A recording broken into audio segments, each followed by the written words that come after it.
Hello, fellow baggers, and welcome back to Bluebaggers Edge. Now, first up, bit of a quick note to apologise for the late trade update video, but it's for very, very good reason. My 4-month-old son, my firstborn, has finally been allowed to be discharged from hospital and come home after spending his duration of his life to date in NICU and special care and whatnot.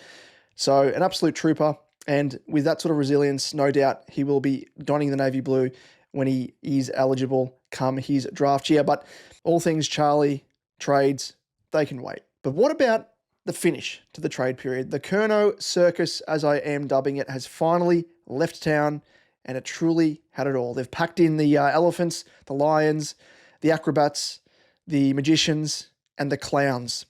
And there, of course, there was one big clown who crossed from our side to Sydney, but we can't be too disparaging. He is, as I've said in the past, one of my favourite players, up there with Walshy, and it's been an extra sting, I think, off the back of that.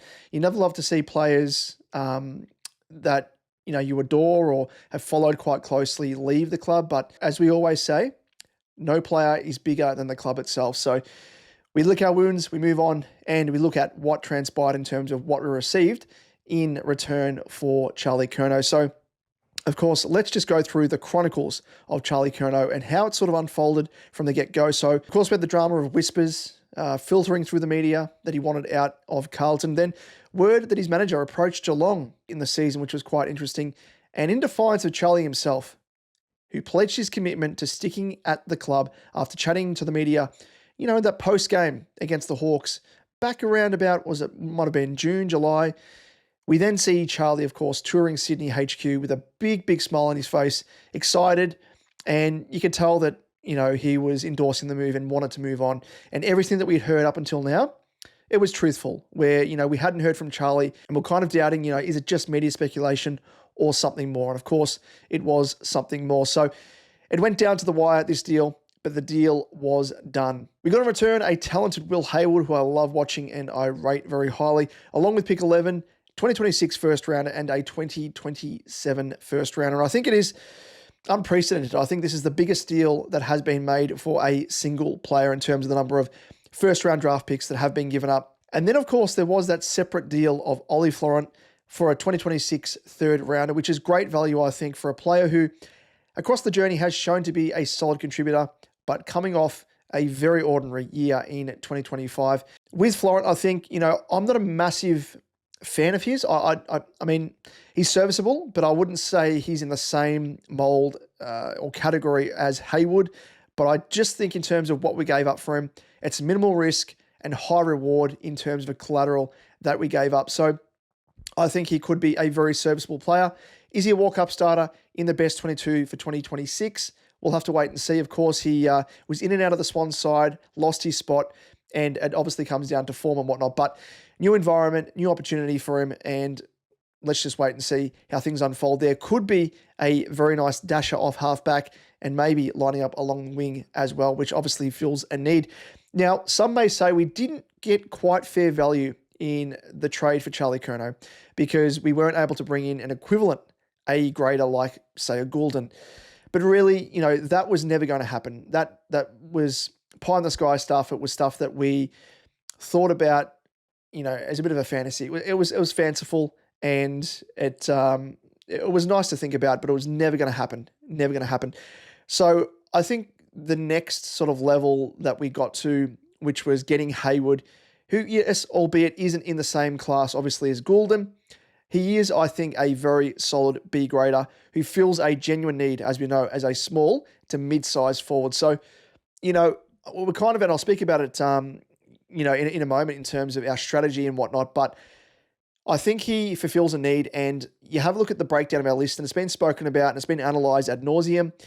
Our top end of our list, stocked with talent, Cripper, Walshy, Wiedering, TDK was amongst that, Charlie as well, but Harry, but then if you have a look at the next tier down, and it falls away very, very quickly until we hit sort of those younger players, the Lockie Cowans, the Jagger Smiths, all these guys that are coming through but aren't yet quite, at the level of being genuine A graders. So I think this is a great strategy to employ, but just park that thought for a moment and we will revisit it. Then in context of the draft picks that we did receive, it does put us in a very commanding position, better than any other club as the only side to hold 2 first-rounders in all 3 of the 2025, 2026 and 2027 drafts. And in a climate where Tassie will, of course, have a stranglehold on 2 to 3 successive drafts after they enter the competition, it ensures that we are in a position to continue to add, top-end talent through the draft, where other sides will be struggling to do just that, just because they don't have the picks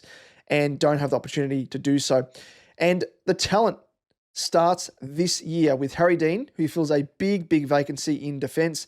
But the beauty of holding both a pick 9 and pick 11 in this draft means we can draft another top-end talent alongside Dean whilst matching the bid on him.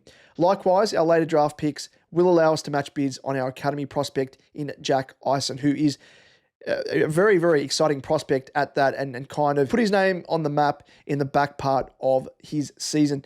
Fast forward to 2026, and having 2 first-rounders virtually puts us in an already, I think, box seat to match a bid on Cody Walker, who looks to be a top 2 selection at this stage and potentially a number 1 pick overall, and might eclipse his dad, who, of course, was 2nd overall. So we've planned ahead brilliantly without the need to scramble, I think, and that's kind of one thing I was worried about is heading into next year. If we didn't have ourselves already in a position to have a fair crack at matching any bids on Cody, we might have to trade out an established player and, I guess, pay overs in order to get a top-end pick in the draft from an opposition team in order to match a bid on Cody Walker.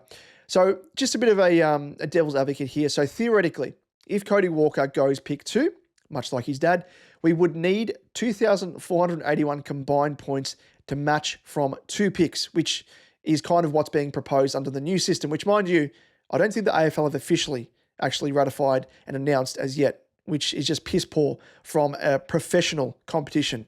It really does. These moments make me shake my head, because what are they doing? They have employed so many people at the AFL, yet they can't get these things done on time before the trade period, when it's crucial to know what the rules are in order to have a draft hand to match bids in subsequent drafts. So don't get me started on that, but I started myself, of course, but just ridiculous. Anyway, that could be matched. Those points at pick 2 could be matched by as low as picks 10 and pick 11. Meanwhile, pick 3 is equivalent to 2,178 points and could be matched by as low as pick 12 and pick 14. And remember, a side can go into deficit points drawing on points from the next year's draft to match bids. So if both our first rounder for next year, depending on where we finish, of course, and Sydney's doesn't land around that area of combined draft points that we need, we can pull that lever. So it's definitely doable regardless, and holding 2 first rounders already means we aren't scrambling to try and get our hands on another first rounder in next year's trade period. So that's a haul in totality of Haywood, a pick 9 and pick 11, depending on, of course, when that bid does come on Harry Dean. Of course, we have Harry Dean, Jack Eisen, and Cody Walker in the 2026 draft. And let's not forget Jagger Smith as well. A walk-up start off injury. He is one of the more exciting prospects in his draft year. And I just think, you can call me biased, but I think he's going to be one of the top 2 players in his draft year last year. A lot's been spoken about him, of course, but he is already one of my favourites.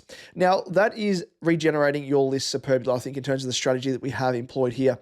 Think of it as the opposite to, say, Collingwood, who have tried to top up by trading in established older players at the expense of handing over their limited draft capital, which might be okay for the now, but bombers their list for the future. As we know, they've got a whole heap of old players in their starting 22.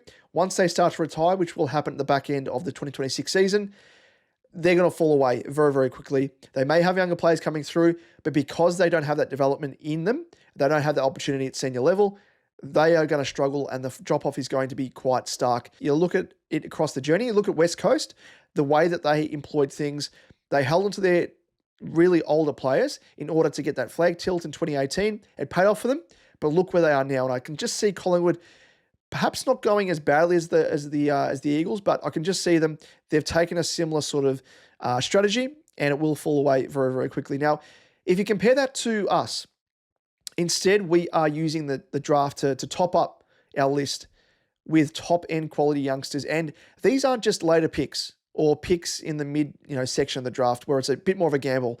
These are triple A quality. We're talking pure diamonds. And alongside this, we are finally, as I mentioned earlier, adopting the strategy I've been banging on about for a long, long while, using the blueprint laid out by the previous premiers, the likes of Richmond, Geelong, Brisbane, by cherry-picking talent from other sides that might not necessarily be A-graders, but instead are B-grade role players that fulfill a definite need. You look at Richmond, of course, they had Dusty, they had Cochin, they had Alex Rance, they had a whole host of players coming through that, you could probably say are top enders. Jack Rewalt's another one, of course, but you kind of look beneath them and there's a whole host of B-grade players that play their role and do it superbly. And that's what you need. Team chemistry, you need players in specific roles that really are the best at their craft. They don't need to be superstars, but they get the job done. And I think that's kind of what we are adopting here. And I am finally at ease. I'm incredibly excited.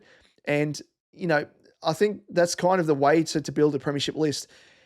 No longer are the days where you're just throwing money at A-graders, because as we've seen with our current list, yes, we have a whole handful of A-graders, but it drops away very, very quickly. And, when you don't have those role players beneath them, you're just not going to have consistency week after week, and you're not going to have, the players to stick around in the best 22 because they have an off week, they get dropped, so on and so forth. So this is a very, very good strategy.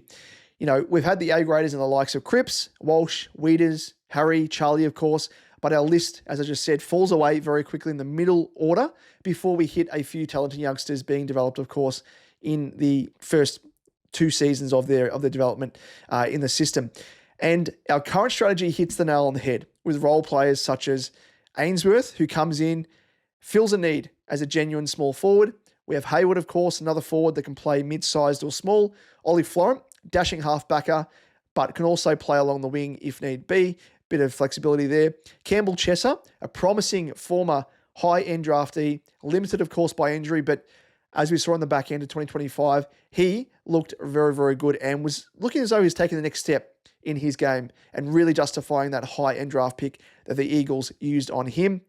Beautiful kick and something that really, really we need, obviously, of course. And, of course, Liam Reedy, who has shown insane form in the waffle, but, very, very hard to get a game stuck behind the likes of Sean Darcy and Luke Jackson. And then we add to that loading up on high-end talent with pick 9 or 11, depending on if one of those picks gets dissolved via a bid on Dean. Then, of course, we have Harry Dean, Jack Ison, Cody Walker, and let's not forget Jagger Smith as that virtual new draftee that I spoke about. And let's not forget an area of the trade and draft scene that gets, missed, I guess. It doesn't get spoken about enough. And that is with regards to the salary cap space that we now have freed up with the departures of TDK, Sauce, Charlie, and obviously, the retirement of Doc. Not to mention Gov's overpriced contract no longer on the books. Yes, he may be recontracted, but at a lower price point and a more suitable one, I think. And all of that culminates in massively freed up space in the salary cap. And this should allow us to have a serious crack at a free agent next year. We think about, Zach Bailey. We think about potentially Zach Butters as well. I think he's the obvious target. And imagine a midfield.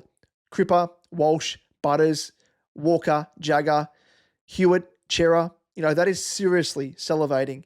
It's getting a little bit hot under the collar, but I'm genuinely excited. I think overall, just summarising things, genuinely excited for this new strategic direction the club is taking. It's smart, it's calculated, and suggests a foresight of building a list, not just for the now, but for sustained success, with the intelligence of knowing that Tassie will likely stunt growth of sides, given their monopoly over the draft for multiple seasons. So I think we kind of had that in mind last year, trading up the order in order to get our hands on Jagger Smith, and we've done likewise as well, obviously to lock in Harry Dean and Cody Walker, 2 real big top 10, top 5 father-son picks, but also having another assault at the draft and building a list, not just for the now, but for the future.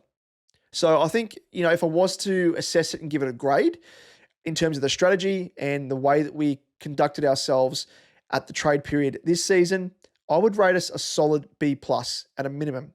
But, the longer term strategy, who knows? We'll have to wait and see because, with the benefit of, looking backwards as opposed to having a bit of foresight, it may be an A. It may be an A, but we'll just have to wait and see. And I think I'm a massive fan of this. As I said, I'm an advocate for this. I've been calling for this strategy for a long, long while. And it's just basically off, modeling yourselves off previously successful sides and how they have, constructed their premiership lists. So we know we have the talent that will land in our laps, as I said, with the father-sons, and we are capitalizing around that as the foundation with other draft picks in the top end. But what about you? How did you assess both the Charlie deal and more so overall our trade period, how he performed at the trade table? Always keen to hear your thoughts down in the comment section below. And don't forget to like and subscribe to help us hit the 1K subscriber mark by the end of the trade draft period. We do appreciate, of course, your support of a fellow bagger in advance. Until next time, we'll see you in the next one. Go Baggers. Have you ever heard the